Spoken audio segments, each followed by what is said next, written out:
Runehammer, Hank Fernell, big old badass. I appreciate it, man. I've been watching your videos for like the past, I don't know what, 7, 8 years. It's been a long time, and this is surreal to actually get the opportunity to speak with you. So I just want to thank you for again taking time out of your busy life, your busy schedule, and just kind of come and hang out with me for the next 30 minutes, an hour or so. So again, thank you. Yeah, cheers, man. Thanks for having me. Absolutely. So to kind of break the ice, do you read novels at all? You bet I do.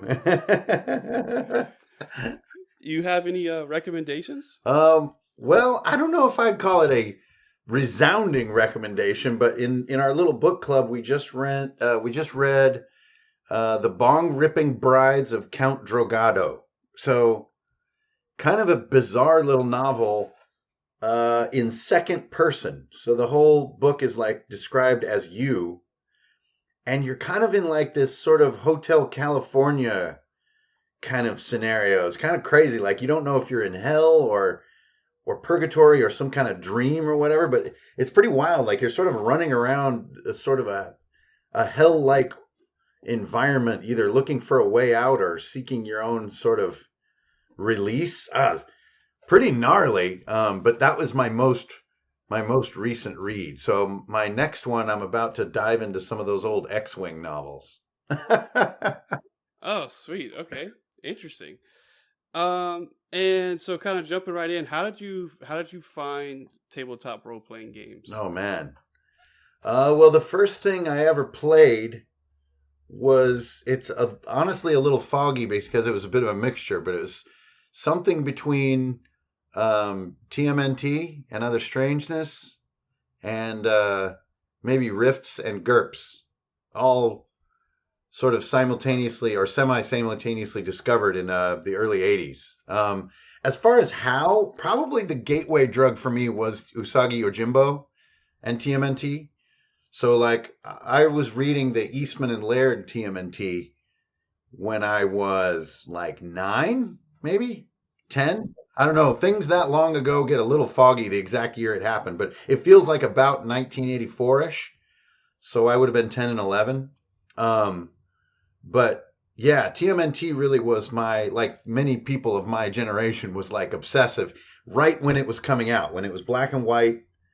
And Usagi Yojimbo was like one of the first comics I knew of that was like had like heavy kind of vibes instead of just superhero vibes. And so I was deep in that world.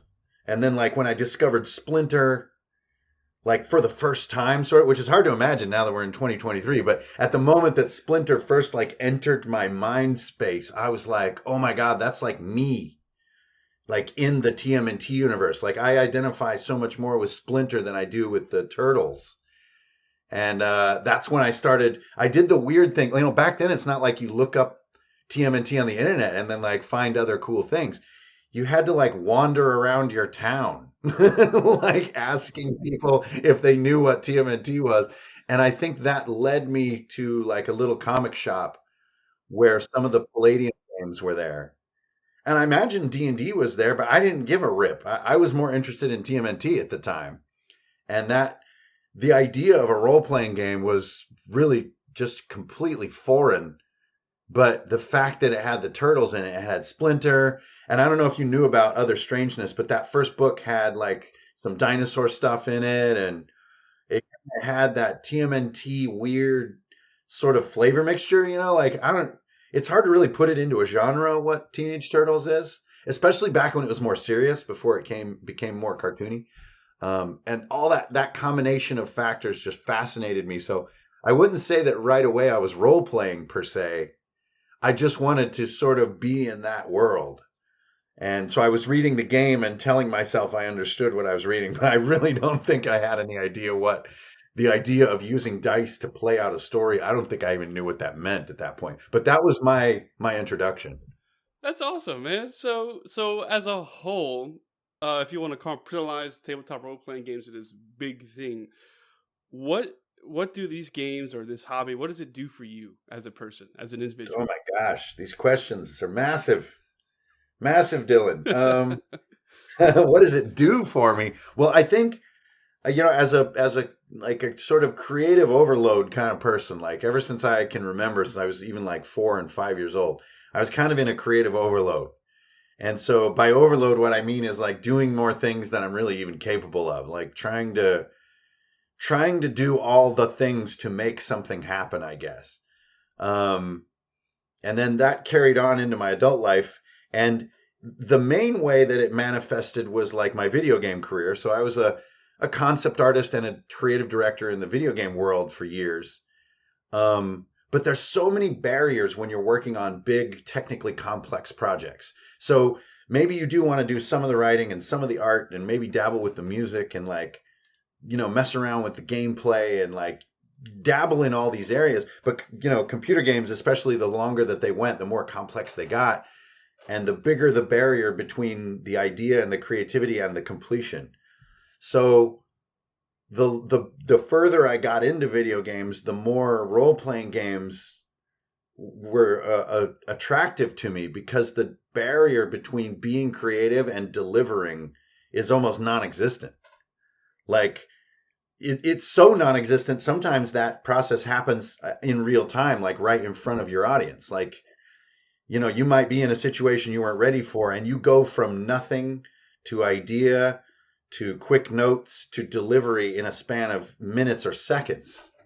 And that's so different where a video game, you'll often have your idea and you'll have a span of years between idea and delivery. And, if you're like me and you kind of have like energy surplus all the time, that can become a little crazy. So what is role playing for me? It's like, it's the best fit for the way that I like to be creative. I think like all role players, I don't get to play as much as I would like. It's never quite enough to fully scratch your itch. But as far as being creative, I get plenty. I get to be creative in role playing games like every single day, and I think that gives me like my release or scratches my itch. Yeah, I can relate with that a lot. And my next question, so this is something I've been asking every guest that I've had just to get personal opinions on it. In the Advanced Dungeon Master's Guide, I don't know if you've ever read it, but there's a foreword written by a man named Mike Carr, and he poses the question, and he goes into more detail, but he poses the question: is dungeon mastering, game mastering, the referee, whatever you want to call it, is that an art or is that a science? What's your take on it? um, I would probably firmly say art, but not in the sense that it's sort of flim-flammy or loose. I would only say art because the things that I see GMs doing, quote unquote, wrong to me are seldom scientific. They're almost always personal. And that's more in the realm of art. So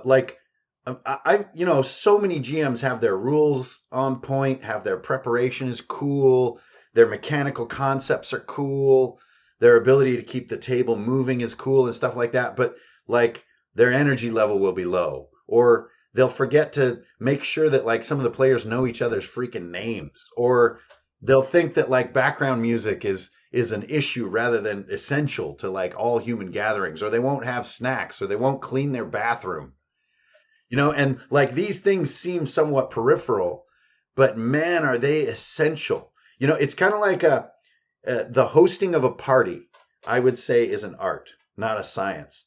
And so many people are like awkward hosts of parties. Like they won't really welcome you into their house in a natural way, or there's no music playing when you get to the party, which is like super bizarre. So I think in that regard, I think if you have the art down pat, which is like how to really be a good host and like a beacon of energy and make everybody feel really welcome and comfortable, if you can do that, you can have the worst science factor on your game imaginable and you'll still have a good time. Whereas it doesn't work the other way around. If you have really good science and your rules and your mechanics are totally on point, but everybody feels like they're a little awkward and like one guy sort of smells weird and you like don't know the other guy's name and like there's no water, like then no matter how good the mechanics may be, it won't be that fun. Yeah, that's. I mean, and judging by like your YouTube videos that I've watched over the years, I definitely can see that in your videos. And that's kind of my next question. How did you find YouTube? I mean, not how did you find YouTube.com, but how did you what the road to YouTube? What did that look like for Oh, you? wow. Well, this is a very short one. That's a simple answer. That's nuts and bolts, which is the YouTube channel called Cult Moo. If anybody listening to this in the present or future wants to look it up, it's CULTMOO, Cult Moo. So Cult Moo was a good friend. They were also video game developers and good buddies of mine. And they started this YouTube channel where they basically like drink and eat too much and barf. And it's a simple formula, but it was really working. And they were like, this is kind of crazy. Like, we're paying like our cable bill with YouTube right now. I was like, what? And so I kind of, had a little bit of a reputation among my friends for being a beer drinker of the heroic order. And so they kind of wanted to get me on the show. And we did this thing called Drink of Destiny, where you spin this wheel and put like horrific things into a glass, and you have to drink it no matter what the wheel tells you to do. You have to put like 3 ingredients in a glass and drink it. And it's hell. It's really bad. It's like squid ink, vodka, and ranch. It's something like really bad. Anyway, I did that, and we had a really good time. And they said, you should do a YouTube channel.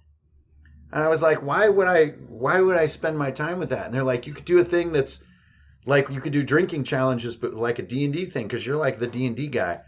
And once they brought that idea up, I was kind of like, oh, that sounds really funny. And that's how Drunkards and Dragons started, was the idea of whatever dumb combination when drinking and D&D collide. I thought at the time, that was so funny and so unique. And then that just grew into Runehammer. So, as your YouTube channel, you back in the early days, you post videos on room design, and you kind of did all the art things. You had art, you had music, you had little creations. Is that like your style whenever you got into role playing?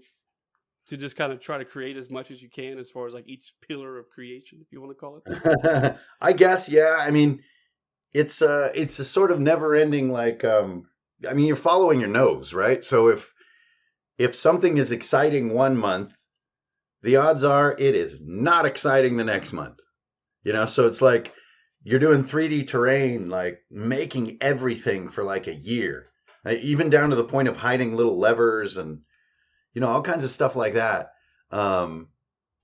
And you do that for a year, then you don't want to do that for a while. So then I would kind of switch to some other mindset, and so on and so forth. So it's like I like to do a lot of the things, like make maps or make terrain or do the writing or provide sound or whatever. And then they just kind of ebb and flow based on your interests as the table kind of overworks you. Yeah, that's fair. Yeah. And I asked this question with Indestructible when I talked to him last week. So, would you consider yourself like a musician with you creating your music and stuff?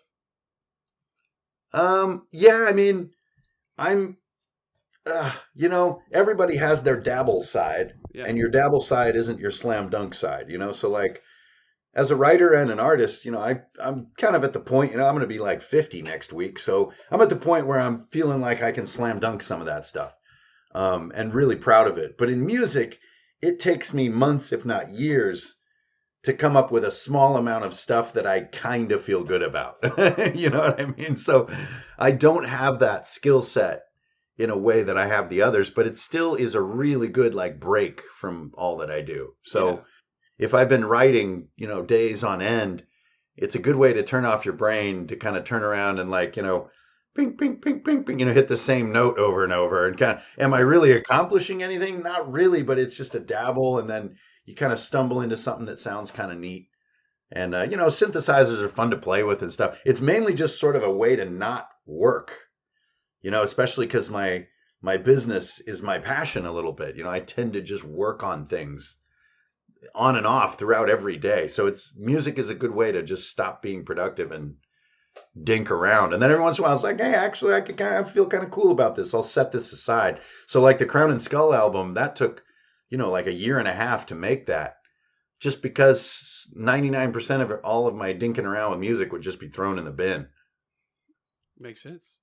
And the reason I asked that question was, you ever notice like how does music, even if it's just you know, this long spanning creation, how does it impact your other art forms, whether it be drawing or even running games? Well, I think mainly it just it refines your ability to curate music for play. And a lot of I still get that frequent response. Like I was at Burning Con this weekend, and still get that funny response. So in the sessions I go to, like at a little con like that, I always bring my little Bluetooth speaker and try to ride what the GM is doing and provide them a cool sound backdrop, and also ride the volume. Like it's something that you have to be careful with. But I would still, like, while we're eating dinner, I would hear from a lot of other GMs like, "Oh no, I can never use music in a session because it's distracting." And I really do believe that this is just because of a lack of curation.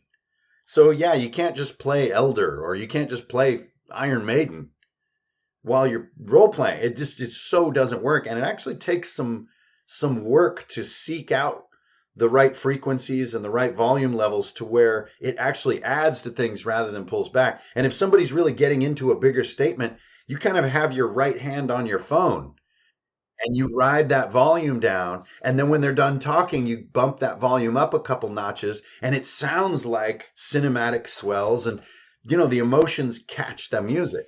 So I think making music for games just gives you an ever more refined sense of which music is really going to work the best. You can't have high pitched sounds, you can't have snare drums, you can't have lyrics above all, and you can't have music that wants attention.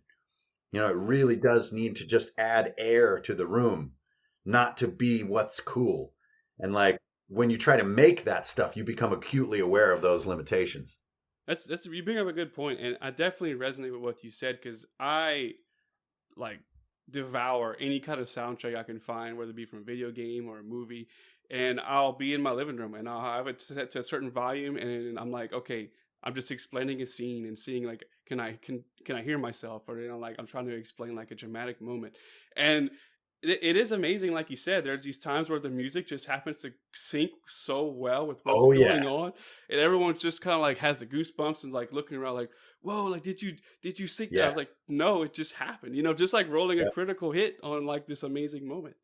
So Yeah. And that's especially if a scene changes, yeah. like it morphs or evolves and there's a dip and then a rise in something new, even if they don't match, it can feel like brilliant counterpoint. And there's a lot of really neat moments that happen. But you do have to overcome that kind of instinct that I think a lot of GMs feel, which is like, no, I can never have music playing because it's too distracting. And overcoming that is the hard work of curating that very carefully chosen music. And even just going to like the D&D ambient music playlist, I'm sorry, it's not good enough. It's intrusive and it doesn't work. Like you have to dig deeper than that into like hovercraft and like ambient realms and some of these other much more fringy music creators that create like this perfect kind of vibe. And even the movie ones, as you mentioned, they're super effective, but you can't listen to movie music in a prolonged sense or it Right. becomes exhausting. So you gotta save that gladiator end credits song, which you're gonna need, but you gotta save it or have it in the end of a playlist or whatever. And so there's really no easy answers to making really good role playing playlists, but it can and should be done. And so are you at the point now where you make your own musics for certain encounters, or you still go through and find whatever seems interesting on I'm not quick or skilled enough to quite be at that level. So what I've been doing mainly is lately my little modules that I put out come with a playlist. So I did that for Cry of the Stingbat, which is a Shadow Dark module, and then I did it for my own newer module. So they have just a playlist that just tries to catch the mood.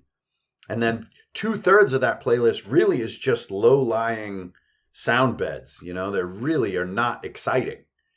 But then that fifth song or whatever will be, like that weird opening credits song from Sinister, or like one of these really strange sound so that it does the exact effect you described, which is like at that right moment, you bring it up from just being a barely there sound to kind of being a thing, and there's a bit of a pause in conversation, and it kind of overtakes the moment, and then you crank it back down. Like it's just it has a very backseat role.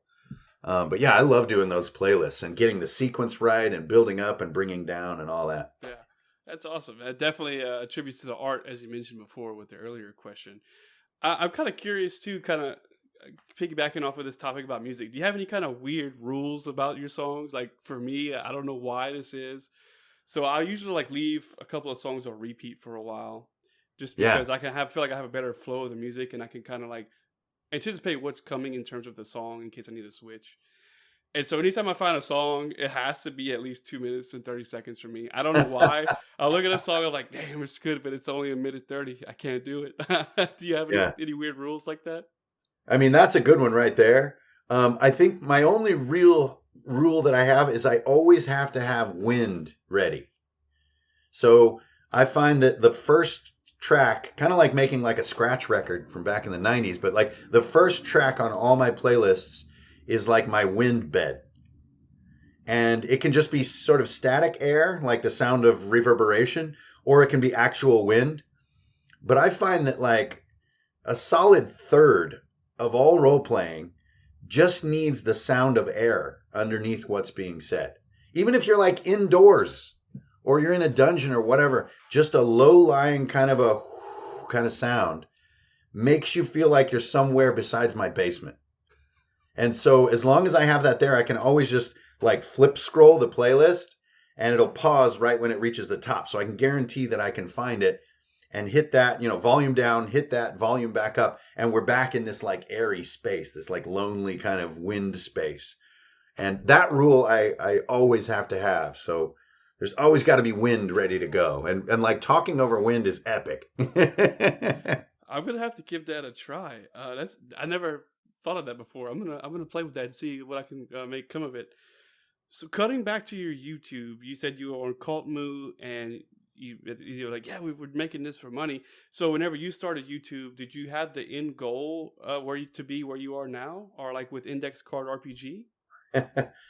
Not really. I mean, I knew that something was going on with D&D, that my interest in the somewhat corporate world of creating video game console games and stuff was waning. I could feel that, and that's because I'm an idiot. Like it's some of the most coveted and exciting work you can do.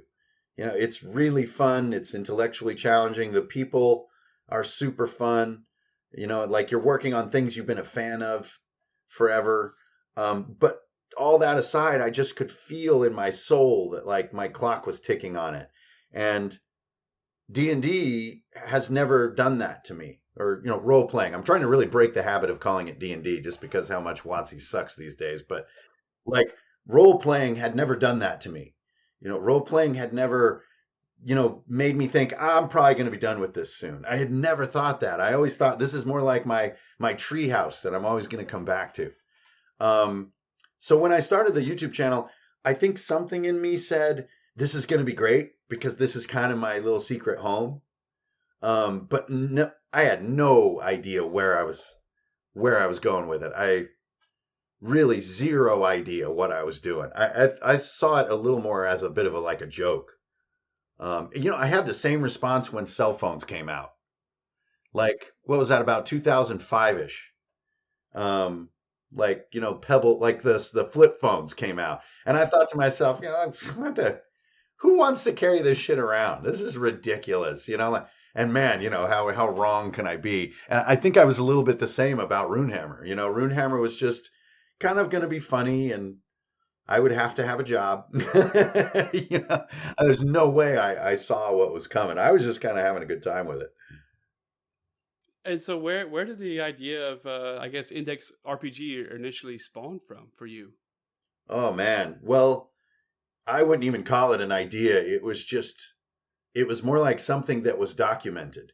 Um, so, it's like Michelangelo says, he doesn't make the sculpture. It's just in there and he's just moving away the junk.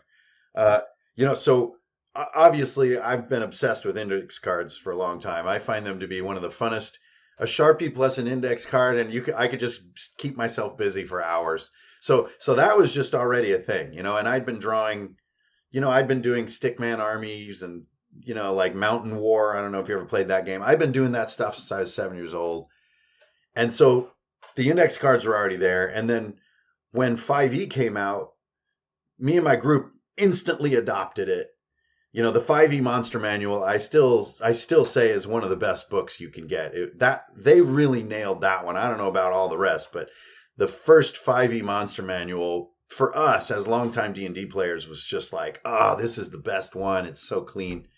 And so we went in there, and of course, like 3 sessions in, we're already like throwing out pieces from under the hood. And it kind of became ICRPG, by steps and degrees. And then it was more a matter of, wow, this is working so good that it should probably be written down in some form. Yeah. And then it began, like trying to get it on paper. Like what was it that we were doing that was so cool? And like, because we did get lazy with things, like people asking me what damage a weapon did. For some reason in our game, that became a real nuisance. It doesn't have to be a nuisance, but it just by coincidence, maybe because we were switching out all the time or something, it just became a nuisance. And at one point, it's just like, you know what, you guys, if it's like a bladed weapon, axe, sword, this, that, the other thing, it's all going to be like a D8. Just don't worry about it anymore. Let's just make that rule, and we'll give you a bonus on your D8s when you roll them if you're good with swords. And like that right there, like cut out such a huge chunk of the game. I think that's when that crazy feeling of revelation started.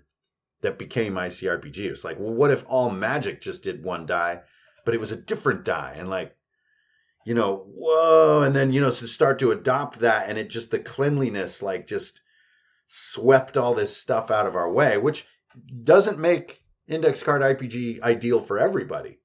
But as just a documentation of our cleanup process, that's kind of what it became. That's cool. Can I ask you this? Do you feel like, because this is kind of going years back to your earlier videos, I remember you bringing up different books like Dungeon Crawl Classics. You talked about the spell system for a while, and Rapana Thuk, you've gone back to that one numerous times. Yeah. Do you feel like kind of just diving into these different games and stuff kind of helps figure out your style for ICRPG? Yeah, absolutely. I mean, I often refer to it in a somewhat mean term, the armchair. The armchair aspect of our hobby is a big part of the hobby. You're not just playing with a group like 3 times a week. It's just not realistic. It just kind of, and even if you are, you're often like wearied by it. So I think the research aspect, what I often call the armchair side, for the really sort of engaged reader, I think it's almost inevitable. You're just curious about shit. You're just like, what is this Shadow of the Demon Lord thing I heard about? What is that? And it's not like I'm looking for things to harvest or trying to, hack it into my game or anything. I just want to know what the fuck is up. I'll just read the thing and give it to a neighborhood kid. I mean, like that.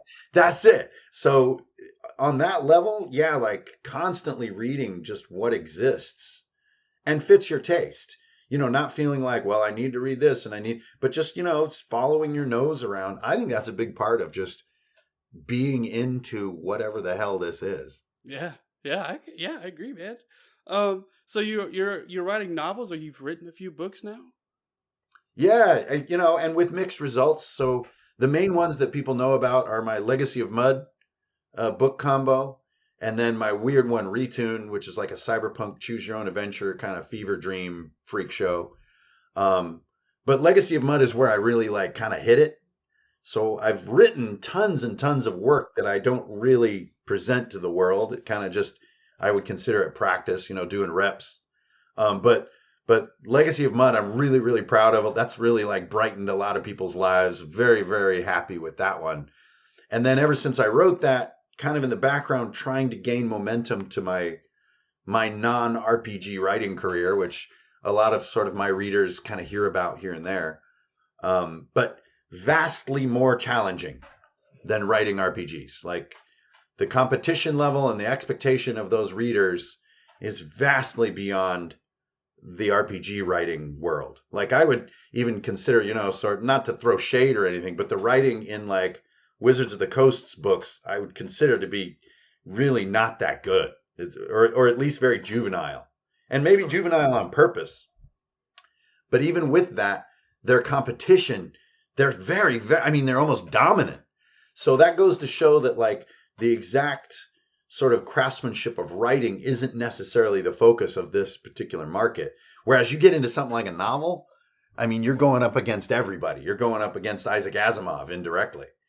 I mean, so you want to compete in that market, like you got to show up with like massive intellect and life experience as well as word crafting. So I find novel writing to be vastly more difficult. So I try to be extremely patient with delivering quality material in that area. But that really is where I want to go. I think, later into my 50s, I would really like to truly step to the market as a novel writer. And I think that's in me. I just talk about something that takes a long time to get good at least for the likes of me.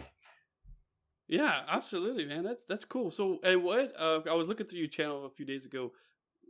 I saw this huge tome that you have. This elegant book. Is Yeah. it Morut? Morut? Yeah, the Mora. Yeah. What is that? Well, it's just I mean, I got it at medieval times. Like let's just put it out there. So we're coming out of medieval times.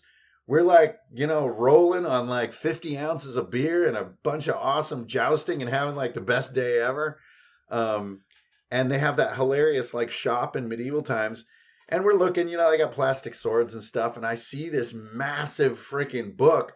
And it was like in a glass case, like in saran wrap. Like it didn't look like it's really meant for anybody to actually be interested in it. It's more like a prop. And I was just like, what's up with that thing? And they said it's $150. It's kind of back there. And I was like, I'll take it. And they were just like, what? Okay. Like it didn't have a barcode on it.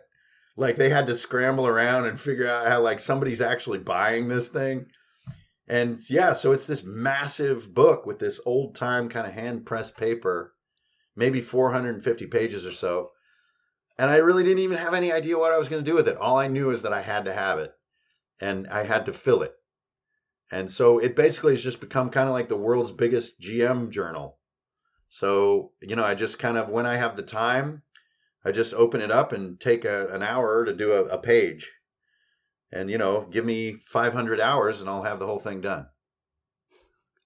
That's awesome. So talking again, we're kind of zooming out a little bit. You started with playing role playing games. You made the YouTube channel. You have Index Card RPG. You've written some books. You've got this elegant tome you're one day going to have complete, and it's going to be in the halls of game mastery somewhere. How has the lens of the hobby changed for you over the years with everything you have going on, or has it changed at all? It's definitely changed. I mean, I often talk about role playing in the context of skateboarding. I really think that the same thing has and continues to happen to role playing that happened to skateboarding, but is kind of no longer happening to skateboarding. So that not only is this a positive and negative metaphor to compare, but it also has a conclusion. And so this metaphor being, that role playing obviously started in tremendous obscurity. I mean, it was extremely obscure in the late 80s. I think that often gets forgotten a little bit. It's not that it was shunned or anything, which is a stereotype that sometimes goes around, but it was just hard to figure the shit out, and not many people had the stuff or were interested.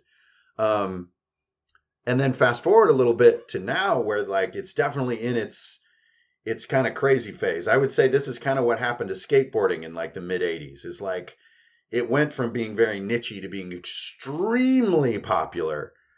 But just like skateboarding, the vast majority of people who go buy a skateboard really can't like ollie over a car. Like that's just that one dude who can like ride a half pipe and do like a backside Jimmy Jam or whatever. So, and that's not throwing shade at anybody who's enthusiastic about skateboards. And so there's a lot of parallels here. And also with skateboarding, I know that the hardcore community from, the Z-Boys type days, they really didn't like it. It was really made them feel not only exploited, but kind of there's suddenly there's no parking, like there's no room for them because there's so many people packing into this hobby. And so I think we're feeling some of those growing pains right now. And popularity in itself is not a bad thing. Having lots of people be excited about a thing isn't intrinsically bad. I think it's just a life cycle that things experience. And like skateboarding, I think we'll find a time where this kind of concludes. And I mean, who's into skateboarding right now? Like, remember how many zillions of different, like, colorful, crazy shaped skateboards there were? And now every single skateboard you see is just that basic two-sided symmetrical one that's been beat to hell, because the art of skateboarding, I think, returned to the hardcore heads. It kind of ran its course and kind of returned to its much more essential root. And I think that's the journey we're on right now. So at its height, there were like a lot of overly profitable skateboard companies. And I think that the hardcore heads were kind of grumpy about that. And I think that's the part we're in right now, as far as role playing. We're kind of in this, wow, this industrial aspect of role playing really seems to be a little crazy right now, and I think we'll kind of pass that a little bit, and it will be harder to make a living on role playing when that happens. But I think we'll get a little more of an essential vibe to it. So all those things put together aren't like great or terrible. They're neither. They just are natural parts of lots of people discovering a cool thing.